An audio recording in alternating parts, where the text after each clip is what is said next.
Bonjour. À noter que cet enregistrement est fait durant le mois d'octobre et la diffusion est pour le mois de décembre. Entre l'enregistrement et la diffusion de cette vidéo, les événements se sont peut-être transformés en cours de route, car il est question ici seulement de probabilité. Et tout en passant, toutes mes vidéos que je mets en diffusion sont tous enregistrés de 1 à 2 mois avant l'apparition sur ma chaîne, mes chaînes Odyssée et YouTube. Donc, j'ai repris pour ce mois-ci comme titre l'énoncé de mon logo, c'est-à-dire de l'esprit à la conscience, car je traite de certains sujets sur une base qui est plus en rapport avec l'esprit, mais avec la conscience du temps présent que nous vivons aujourd'hui à la fin de ce cycle. Ceci dit, j'ai parlé dans mes vidéos précédentes des différents tribunaux qui sont instaurés pour la fin du temps, c'est-à-dire la fin des temps, qui correspondraient pour ainsi dire au temps messianique et également qui correspondraient pour la fin du cycle, incluant la fin du grand cycle de 26 000 ans. 3 tribunaux différents sont mis en place pour juger des personnages qui se trouvent sur différents niveaux de plan. Le tribunal divin pour les êtres éthériques qui ont voulu usurper l'âme vibratoire de l'être humain. Ces êtres n'appartiennent pas à notre source et sont la plupart du temps des usurpateurs de création. Ils sont souvent identifiés comme étant les archontes. Ils s'immiscent habituellement dans notre monde dans différentes sectes de nature satanique. Le tribunal énergétique de la régie planétaire a été instauré pour juger les entités amiques du plan astral qui ont participé à l'élaboration de ce rapt de l'âme vibratoire. Les entités astrales se manifestent surtout dans les différentes religions qui acceptent toutes les mesures sanitaires sans s'opposer d'une manière ou d'une autre. Le tribunal pénal de l'Alliance terrestre sera ou est présentement instauré pour juger physiquement ceux qui ont participé de près ou de loin au génocide humain et qui ont contribué à la séparation de l'âme vibratoire durant le vivant de l'humain par une injection expérimentale. Les différents gouvernements mondiaux qui ont instauré un environnement totalitaire, les médias de masse qui ont contribué à diffuser une propagande de peur, les chefs d'entreprise qui ont collaboré aux restrictions sanitaires sans se poser la moindre question et les policiers qui ont obéi aux ordres aveuglément sans retenue d'aucune sorte, créant des préjudices très graves envers la population. Toutes ces personnes et bien d'autres qui ont collaboré à la mise en place d'une dictature, en étant volontaires ou non, seront jugés d'après leur niveau d'implication. Rappelons-nous également que l'âme vibratoire sert de point de jonction entre l'humain et son double éthérique qui est le contenant de l'esprit. Il ne faut pas confondre un porteur d'âme vibratoire avec un portail organique d'une entité amique. Le premier, c'est-à-dire le porteur d'âme vibratoire, est un humain qui a sa connexion avec son double éthérique par l'entremise de l'âme vibratoire qui lui sert de point de jonction avec son esprit. Le second, c'est-à-dire le portail organique d'une entité amique, est un humain qui n'a plus de connexion avec son double éthérique, mais qu'il a une entité amique qui lui sert de point de jonction avec le monde astral. Donc, ceux qui ont participé soit à l'élaboration ou à la diffusion de cette injection expérimentale devront faire face tôt ou tard à la justice des humains, mais pas que, car ces personnes devront également faire face aux tribunaux de la régie planétaire et du plan divin. Tous ces tribunaux font partie en quelque sorte de la fin des temps, ou si vous aimez mieux, de la fin du grand cycle de 26 000 ans. Dans le même ordre d'idées, plusieurs personnes disent que nous vivons dans un temps messianique. Il est vrai que la fin d'un cycle boucle en quelque sorte la destinée d'une humanité. Et ce qui était au début de ce cycle risque de se reproduire à la fin de ce même cycle sous une forme différente. Pour notre humanité, qui vit justement la fin d'un cycle, certains événements ressemblent étrangement à la fin du dernier cycle. Ce dernier cycle nous a conduits au début d'un nouveau cycle, qui serait en quelque sorte le cycle que nous vivons présentement. Il faut se rappeler que le grand cycle de 26 000 ans est réparti sur plusieurs fins de cycle intermédiaires. Présentement, nous sommes à la fin de ce grand cycle de 26 000 ans et nous changeons de l'ère du Poisson pour se diriger vers l'ère du Verseau. Mais au niveau métaphysique, notre ligne de temps va changer de trame temporelle. L'humain fait présentement l'expérience psychologique d'un bond d'évolution dans la trame temporelle actuelle, qui va se traduire inévitablement par un saut quantique qui va nous permettre d'entrer dans une nouvelle trame temporelle. Au niveau biblique, notre fin de cycle ressemble étrangement aux plaies d'Égypte, qui ont permis aux Israélites de quitter leur ancien monde d'esclaves pour entrer dans la terre promise comme étant des êtres libres. Voici la similitude entre les plaies d'Égypte et le temps messianique que nous vivons aujourd'hui, dans ce fin de cycle temporel. Il faut se rappeler que les plaies d'Égypte comprenaient 10 fléaux qui se sont abattus sur le peuple égyptien. La pandémie correspondrait à l'ensemble des plaies d'Égypte et les mesures sanitaires, tant qu'à elles, correspondraient aux fléaux des plaies d'Égypte. Comme je disais, on sait que les plaies d'Égypte étaient au nombre de 10 et qu'aujourd'hui, on pourrait représenter ces plaies d'Égypte aux mesures sanitaires mises en place par l'OMS et appliquées par les différents gouvernements mondiaux. Il faut se souvenir que nous vivons un événement et que la chronologie de cet événement ne correspond pas nécessairement à la chronologie ni à l'ordre temporel représenté par les plaies d'Égypte. Donc, voici ce qui ressemblerait aux différents fléaux des plaies d'Égypte que nous vivons aujourd'hui ou que nous avons vécu dernièrement. Le confinement, la distanciation sociale, le lavage des mains abusif, le port du masque, les tests PCR, le couvre-feu, la propagande de peur des médias de masse, l'injection expérimentale, le pass sanitaire et pour finir, la mort des aînés dans les maisons pour personnes âgées correspondrait à la 10e plaie. Donc, à la dernière plaie d'Égypte qui a convaincu le pharaon de laisser partir les Israélites, cette 10e plaie était la mort du premier-né dans chaque famille égyptienne, incluant le fils unique du pharaon, représenterait la mort de nos aînés.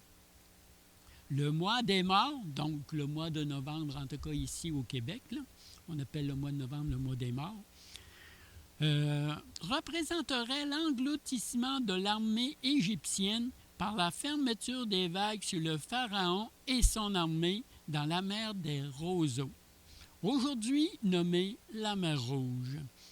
La fermeture des vagues représenterait également la fermeture de la fenêtre d'opportunité des mondialistes qui correspondrait à la fin du cycle durant ce mois de décembre. Maintenant, nous serions en quelque sorte à la fin du passage de la mer des Roseaux, donc de la mer Rouge. Dans la Bible, il est dit que les Israélites posèrent le pied en terre promise le 10e jour du premier mois de l'année. Ils firent face à une ville fortifiée qu'ils devaient combattre pour pouvoir s'implanter définitivement en terre promise. Cette ville était Jéricho. La similitude entre l'entrée en terre promise et l'entrée dans le nouveau cycle serait l'effondrement des murs de Jéricho, le 10e jour du premier mois de l'année, qui correspondrait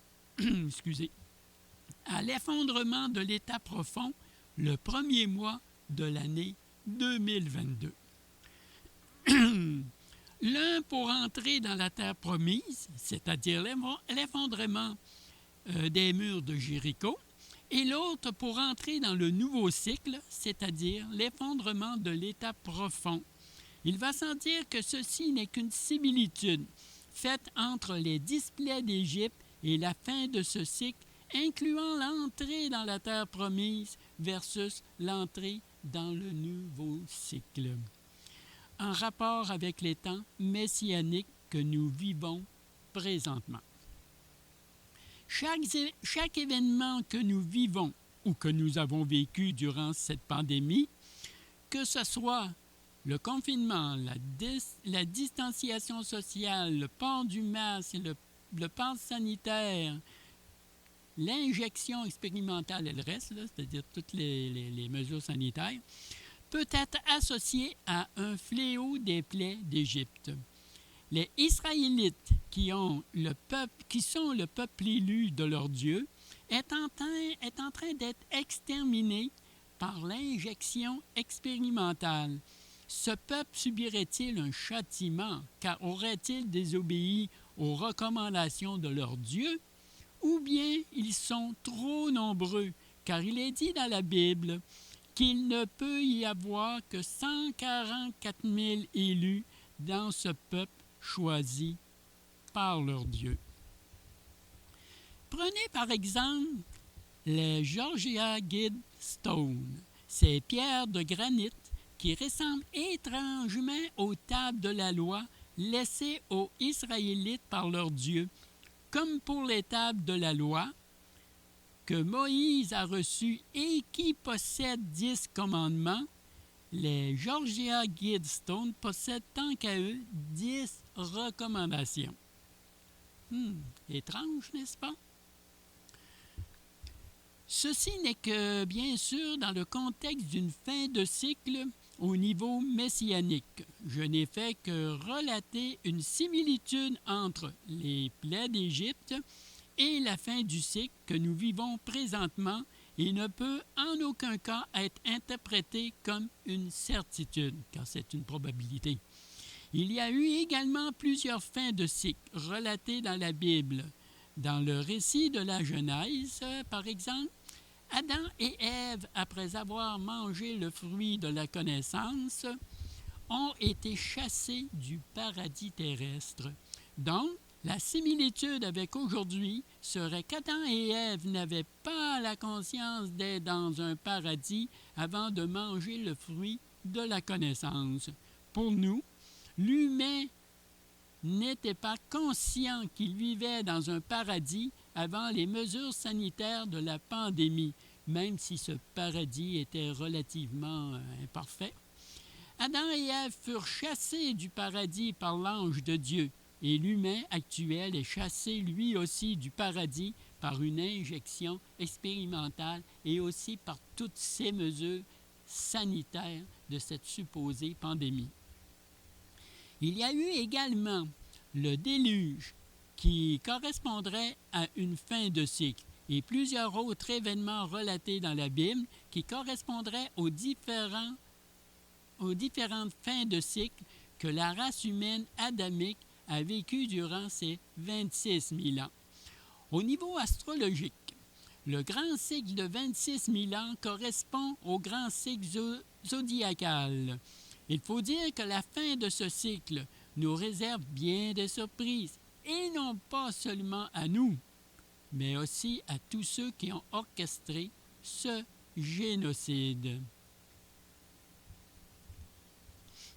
Ce qui suit semble hors propos, mais dans les temps messianiques que nous vivons présentement, en cette fin de cycle qui nous amène vers un changement de trame temporelle, va nous éclairer sur le bond d'évolution et sur le saut quantique que l'humanité se prépare à effectuer maintenant.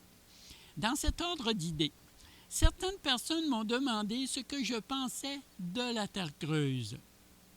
Officiellement, il y a 2 entrées en direction de la Terre creuse, une au pôle Nord, en Arctique, et une autre au pôle Sud, en Antarctique. Celle qui serait le plus utilisée officiellement aujourd'hui serait l'entrée qui se trouve en Antarctique. Plusieurs scientifiques disent que l'entrée de la Terre creuse débouche sur un vortex énergétique dont la sortie se trouverait dans le vide absolu. Et tout ce qui s'y trouve dans ce vide tombe en direction d'un dôme. Mais à mi-chemin de la chute, il y a un basculement gravitationnel qui ferait en sorte que la chute libre se redirigerait vers le sol. Ce phénomène se produit autant au pôle Nord qu'au pôle Sud, qui mènent apparemment tous les deux vers la Terre creuse. Ce qui impliquerait que la sphéricité de la planète Terre serait mise en cause. Donc, j'ai demandé à mon contact quelques précisions au sujet de la Terre creuse. Voici ce qu'elle m'a dit au sujet de la Terre intérieure. Votre zone de création est constituée de 2 surfaces, une zone du dessus et une zone du dessous. Chaque surface possède un dôme de terraformation, une surface régie par l'énergie électromagnétique et l'autre surface régie par l'énergie électroplasmique. Le temps chronologique de l'énergie électromagnétique est remplacé par la temporalité du temps dans l'énergie électroplasmique. Tu ne dois pas oublier que le temps chronologique est polarisé et que la temporalité du temps est unifiée.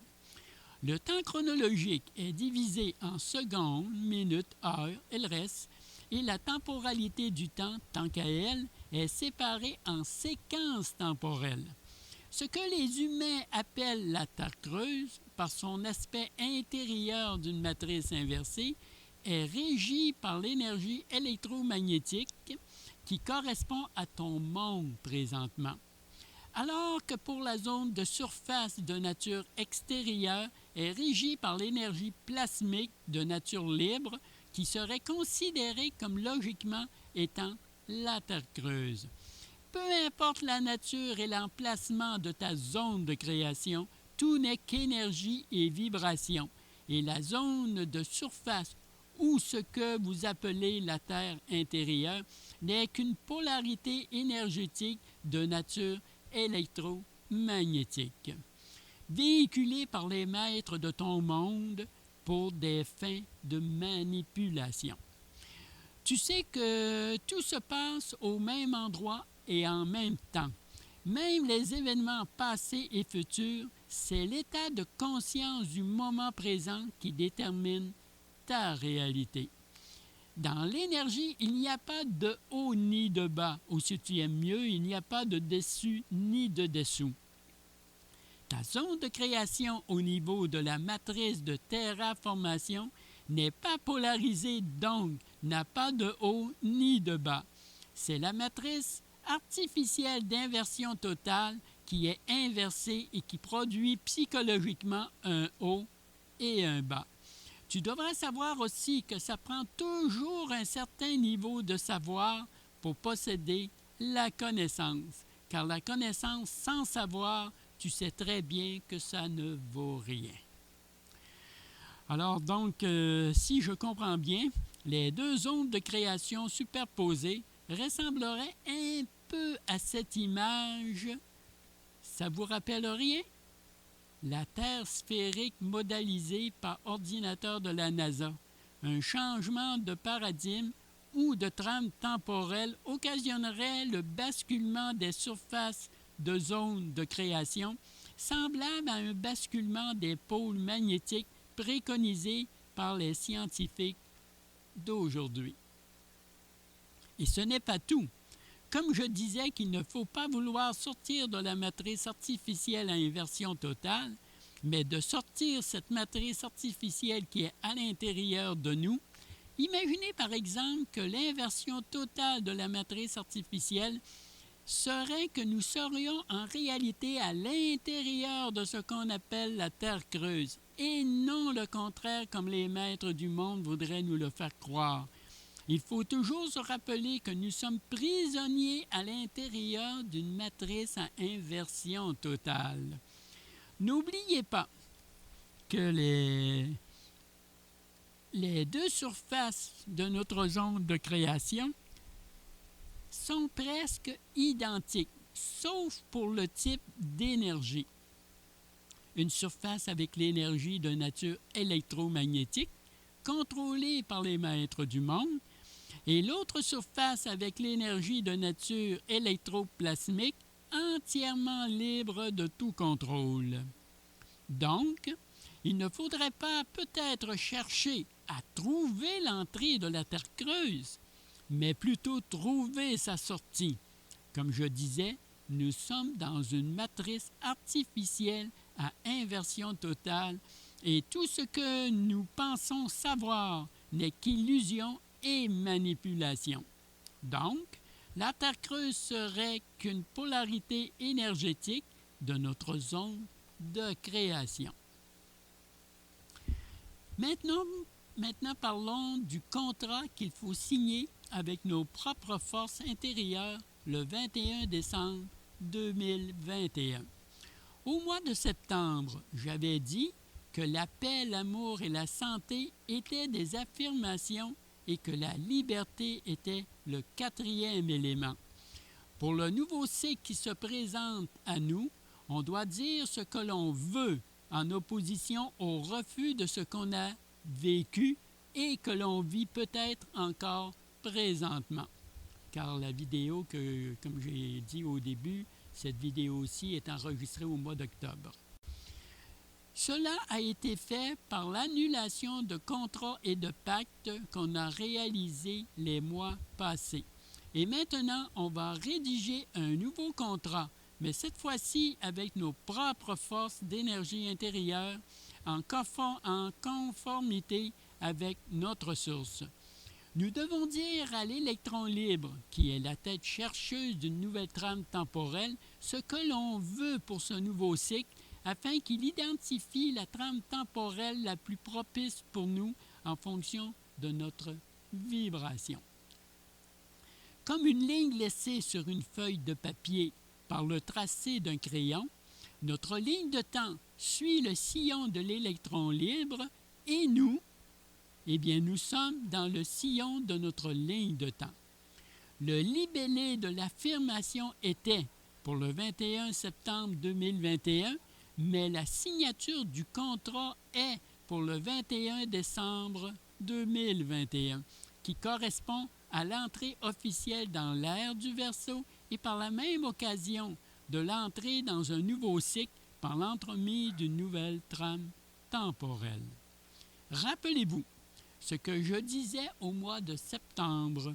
Là où il y a la paix, il n'y a pas de guerre. Là où il y a l'amour, il n'y a pas de haine. Par la santé, nous pouvons avoir accès à la pleine liberté procurée par la paix et l'amour. Car sans amour, il n'y a pas de paix, car c'est la haine qui régnera. Et sans la santé, nous ne pouvons pas profiter de cette paix et la liberté devient le quatrième élément qui est engendré par les trois affirmations précédentes. Voilà ce que je disais en gros au mois de septembre pour nous préparer à la signature d'un nouveau contrat avec nos propres forces intérieures pour le nouveau cycle qui pointe son nez à l'horizon. Donc, le protocole de l'équation pour la signature du nouveau contrat le 21 décembre de l'année 2021 sera la paix, l'amour, la santé et la liberté. La préparation, l'heure et la durée est la même que pour les annulations des contrats et pactes des fois précédentes. Pour rappel, voici la préparation qui était faite au sujet d'annulation de contrat avec l'invisible ou de pacte avec l'occulte, qui va s'appliquer également pour l'affirmation du protocole énoncé le 21 décembre 2021 à midi. Déposez sur une table un pentagramme à double triangle inversé représentant la matrice artificielle de simulation inversée et la matrice artificielle de terraformation. Y déposez au centre un sablier représentant l'écoulement du temps passé, présent et futur, permettant à l'énoncé du protocole de se transposer dans ma ligne de temps, se dirigeant vers une nouvelle trame temporelle. La formule ci-bas mentionnée devra être dite à haute voix, en y mettant notre attention à l'intérieur d'une minute, se basant sur l'écoulement du temps chronologique du sablier. Voici le protocole du contrat qui sera dit le 21 décembre 2021 à midi. Ce contrat notifié avec mes propres forces stipule que je veux en conscience de cause la paix, l'amour, la santé et la pleine liberté de mes actions. Je veux aussi transférer ma ligne de temps vers une nouvelle trame temporelle libre de toute contrainte. Je veux également profiter entièrement de ma liberté d'action dans la paix et l'amour dans cette nouvelle trame temporelle et avoir une santé perpétuelle pour en bénéficier pleinement, le tout prenant effectif immédiatement et sans délai subjectif. Pour finir cette vidéo, dans certaines religions, un enfant naît avec le péché originel. Dans la religion catholique, par exemple, on pratique la cérémonie du baptême pour mettre un voile de connaissance sur le savoir qui est considéré comme un péché originel. Souvenez-vous de ce que mon contact a dit au sujet du savoir et de la connaissance au milieu de ma vidéo, là.